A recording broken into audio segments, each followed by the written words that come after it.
बहिणाबाईंची जात्यावरची ओवी म्हणजे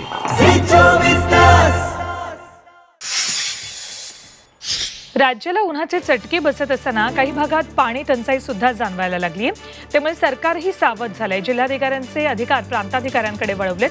कोणत्याही परिस्थितीत ग्रामीण भागाला पाणी टंचाईच्या झळा जाणवू देऊ नका असे आदेश दिल्याचं अन्न आणि नागरी पुरवठा मंत्री छगन भुजबळ यांनी सांगितले। निफाड तालुक्यातल्या पिंपळगाव बसवंतमध्ये महावितरणच्या सुरक्षा ठेव पावतीची भाजपनं होळी केली। लोडशेडिंगमुळे नागरिक त्रस्त असताना सुरक्षा ठेव योजनेच्या नावाखाली महावितरण वसुली करते, याचा निषेध करत जोरदार घोषणाबाजी केली।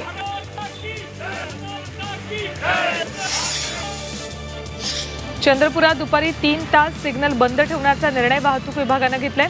उन्हाच्या तडाख्यापासून दुचाकीस्वारांना दिलासा मिळावा यासाठी वाहतूक पोलिसांनी शहरातल्या चौकांमधले सिग्नल बंद ठेवण्याचा निर्णय घेतलाय।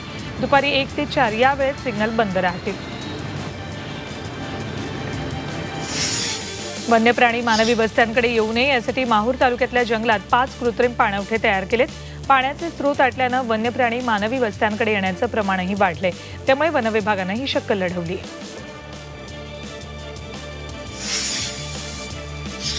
सोलापुरातल्या पाच्छापेठसह विविध भागात 8 दिवसांनंतर टँकरनं पाणी पुरवठा करण्यात आला। उजनी जलाशयात मुबलक पाणीसाठा असूनही नियोजनाच्या अभावामुळे पाणी टंचाई निर्माण झाली, त्यामुळे नागरिकांमधून महापालिकेविरोधात रोष व्यक्त केला जातोय। सांगोला तालुक्यातल्या महूदमध्ये कासाळ ओढ्यावरच्या बंधाऱ्यांची अत्यंत दुरवस्था झाली आहे। अनेक ठिकाणी गळती लागली, त्यामुळे पाणी वाहून गेलंय। याच बंधाऱ्यातलं पाणी पिण्यासाठी वापरलं जातं। उन्हाळ्यात त्यामुळे गावावर जलसंकट ओढवू शकतं।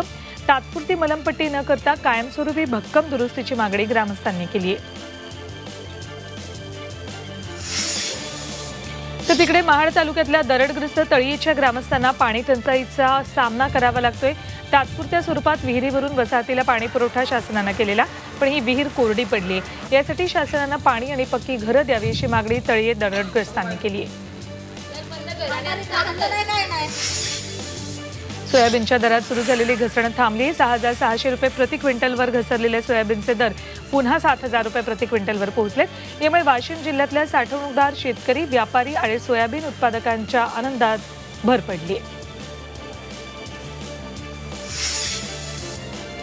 उत्तर पुणे जिल्ह्यातल्या 5 साखर कारखान्यांपैकी भीमाशंकर, घोडगंगा, पराग आणि व्यंकटेश या 4 साखर कारखान्यांचा गाळप हंगाम पूर्ण झालाय। विघ्नर साखर कारखान्याचा गाळप हंगाम शेवटच्या टप्प्यात आहे, त्यामुळे ऊसतोड कामगार परतीच्या मार्गावर आहेत। भर उन्हात कामगारांना ट्रॅक्टर आणि बैलांना घेऊन परतीचा प्रवास करावा लागतोय। नाशिक जिल्ह्यातल्या सटाण्याच्या जुनी शेंबळी इथे शेतात काढून ठेवलेल्या कांद्याच्या गंजीवर माती फिरून युरिया टाकला। 3 ते 4 ट्रॉली कांदा खराब झाल्यानं शेतकऱ्याला मोठा आर्थिक फटका बसलाय। कांदा उत्पादक रामदास शेलार यांनी माती फिरू विरोधात सटाणा पोलिसात तक्रार दाखल केली आहे। MPSC परीक्षेसंबंधी आणखी एक घोळ समोर आलाय। आयोगानं 2021 मध्ये घेतलेल्या संयुक्त गट ब पूर्व परीक्षेतील 8 प्रश्न रद्द केलेत।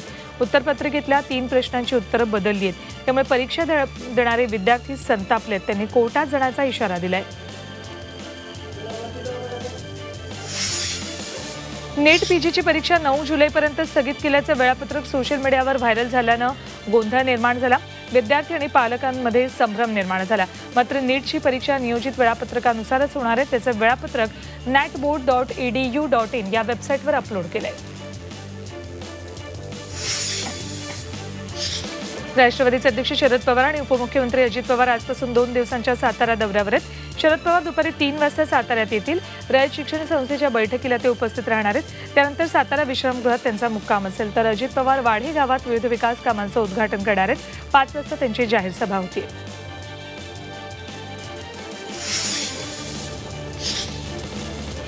अयोध्या दौऱ्यावरून मनसे अध्यक्ष राज ठाकरेंनी नवं फरमान काढले। या विषयावर प्रवक्त्यांशिवाय इतर कुणीही बोलण्याचा शहाणपणा करू नये असा दम राज ठाकरेंनी पदाधिकाऱ्यांना भरलाय। पुण्यातील मनसे पदाधिकारी वसंत मोरे तसंच तुलसी जोशी नावाच्या एका कार्यकर्त्यानं उत्तर प्रदेशातले भाजप खासदार ब्रजभूषण सिंग यांच्याशी थेट चर्चा केल्यानं राज ठाकरे नाराज आहेत।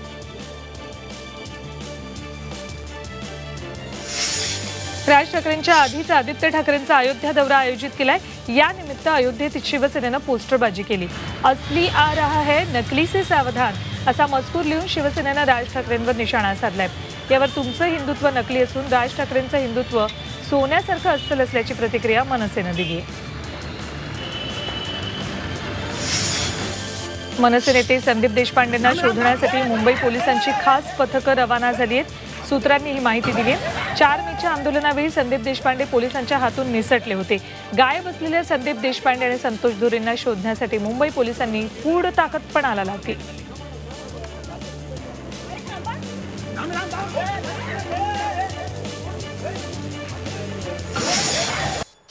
सोलापूर जिल्ह्यातल्या लवळूमध्ये हनुमानाची यात्रा मोठ्या आनंदात पार पडली। ग्रामस्थांनी पारंपरिक पद्धतीने मोठ्या उत्साहात यात्रा साजरी केली। नरसिंह मंदिरापासून मिरवणुकीला सुरुवात झाली आणि शेवट हनुमान मंदिरात करण्यात आला। महाभारतातील पात्रांच्या वेशभूषा या मिरवणुकीचं आकर्षण ठरलं।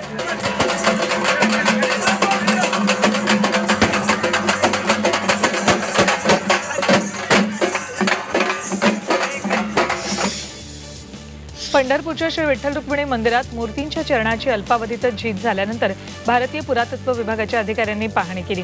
आता ते आपला अहवाल सादर करतील। झीज झालेल्या ठिकाणी आता कधी वज्रलेप करणार याची प्रतीक्षा आहे।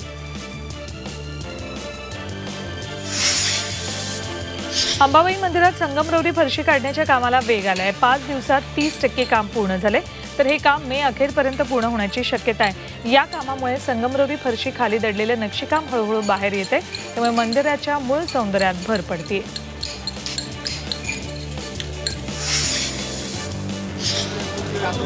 आजपासून चारधाम यात्रेला सुरुवात झाली आहे। केदारनाथानंतर चारधामपैकी एक असलेल्या बद्रीनाथ मंदिराचे दरवाजे आज उघडले। पहाटे 6:15 वाजता वेद मंत्रांच्या गजरात दरवाजे उघडण्यात आले।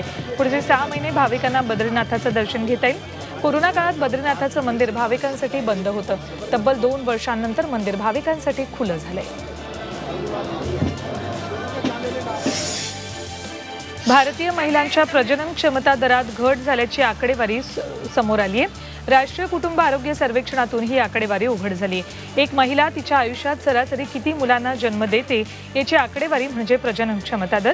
पाहणीनुसार मुस्लिम समाजातल्या महिलांच्या प्रजनन क्षमतेचा दर सर्वात कमी आहे।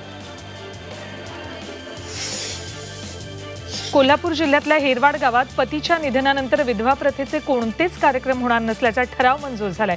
पतीच्या निधनानंतर महिलेच्या कपाळावरील कुंकू पुसणं, बांगड्या फोडणं या प्रथा बंद केल्यात। प्रत्येकाला सन्मानानं जगता यावं यासाठी हेरवाड गावानं हा पुढाकार घेतलाय।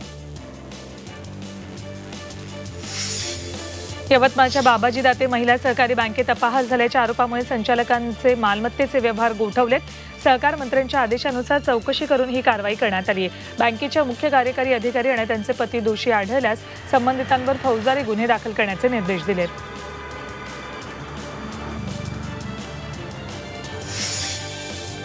सिन्नरमध्ये नाशिक पुणे रेल्वे प्रकल्पाचा मार्ग जाणार आहे। गावामधील बागायती जमिनींचं मूल्यांकन जाहीर केलंय, पण जमिनीच्या दरात मोठी तफावत असल्यानं जाहीर केलेल्या मूल्यांकनाला 17 गावातल्या शेतकऱ्यांनी विरोध केलाय। जमिनीला योग्य तो मोबदला द्यावा अशी मागणी शेतकऱ्यांनी मंत्री बाळासाहेब थोरात यांच्याकडे केली आहे। नाशिकच्या बागलाण तालुक्यातल्या मांगेतुंगीमध्ये भगवान ऋषभदेव यांचा 108 फूट उंच मूर्तीचा महामस्तकाभिषेक महोत्सव 15 ते 30 जून या कालावधीत होतोय। या महोत्सवाच्या पार्श्वभूमीवर शासकीय यंत्रणांनी समन्वयाने आणि जलद गतीने आवश्यक ती सर्व कामं पूर्ण करावी असे निर्देश पालकमंत्री छगन भुजबळ यांनी अधिकाऱ्यांना दिलेत। पुण्यात महाविद्यालयीन विद्यार्थ्यांना ड्रायव्हिंग लायसन्ससाठी आता आरटीओ कार्यालयात जायची गरज नाही। विद्यार्थ्यांना त्यांच्या कॉलेजमध्येच लायसन्स मिळेल। परिवहन आयुक्तांनी पुणे प्रादेशिक परिवहन विभागाला विद्यार्थ्यांसाठी ड्रायव्हिंग लायसन्स कॅम्प आयोजित करण्याच्या सूचना दिल्यात। त्यासाठीची योजना परिवहन विभागानं आखली आहे।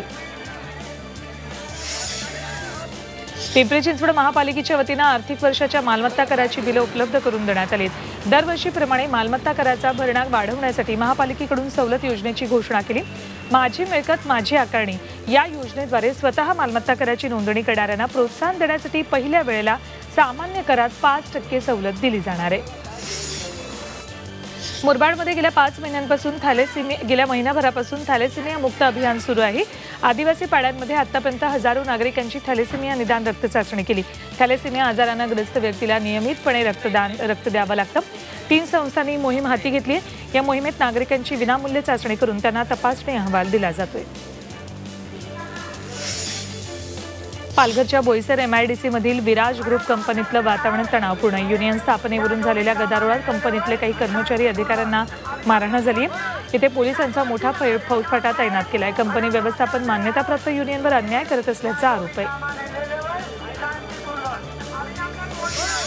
एसटीच्या ताफ्यात भाडेतत्वावर 500 साध्या बस येत आहेत. त्यातल्या 320 बस 2 ते 3 महिन्यात येतील. तर या बसमध्ये आरामदायी पुशबॅक आसन व्यवस्था असेल अशी माहिती एसटी महामंडळानं दिली. तसंच त्याची रंगसंगतीही आकर्षक असेल. कारशेडच्या तिढ्यामुळे कुलाबा, वांद्रे, सिप्स मेट्रोला इतर अनेक अडथळे येत असले तरी भुयारीकरण 99% पूर्ण झाले. तर स्थानकांच्या बांधणीचं 82.6% काम पूर्ण झाले. मेट्रो 3च्या मार्गिकेचं बांधकाम पूर्ण व्हायला आणखी 2.5 वर्ष लागणार आहेत. शिवाय मेट्रोची चाचणीही रखडली.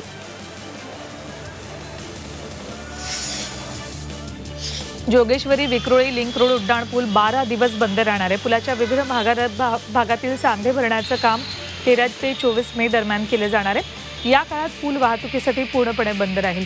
या दरम्यान वाहतूक वळवण्यात येणार आहे. रस्त्यावर कोंडी होण्याची शक्यता आहे, पण या काळात उड्डाणपुलाखालून वाहतूक सुरू राहील.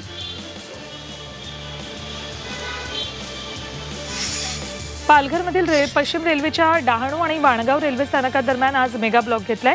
अप मार्गावर 8:15 ते 9:15 तर डाऊन मार्गावर सकाळी 10:30 ते 1:30 वाजेपर्यंत मेगा ब्लॉक असेल. लोकल सेवेचा लांब पल्ल्याच्या गाड्यांवर त्यामुळे परिणाम होईल.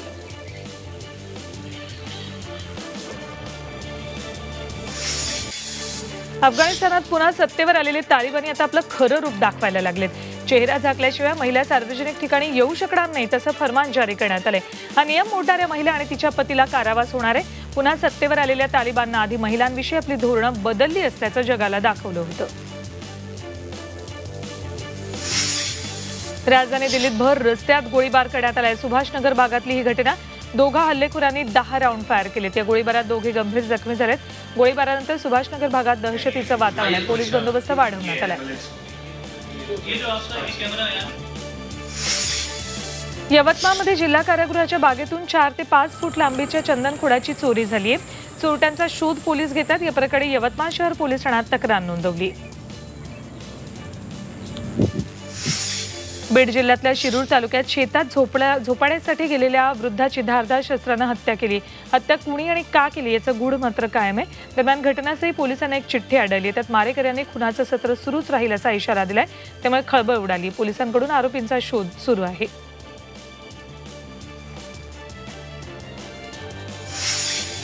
नवी मुंबईमध्ये पहिल्यांदाच फ्लेमिंगो महोत्सव भरतोय. 14 मे हा जागतिक स्थलांतरित पक्षी दिन म्हणून साजरा केला जातो. त्याच दिवशी पर्यावरण प्रेमींकडून या महोत्सवाचं आयोजन करण्यात आलंय. या महोत्सवाच्या माध्यमातून पाणथळ आणि दलदलीच्या प्रदेशाच्या संरक्षण आणि संवर्धनाकडे लक्ष वेधलं जाईल.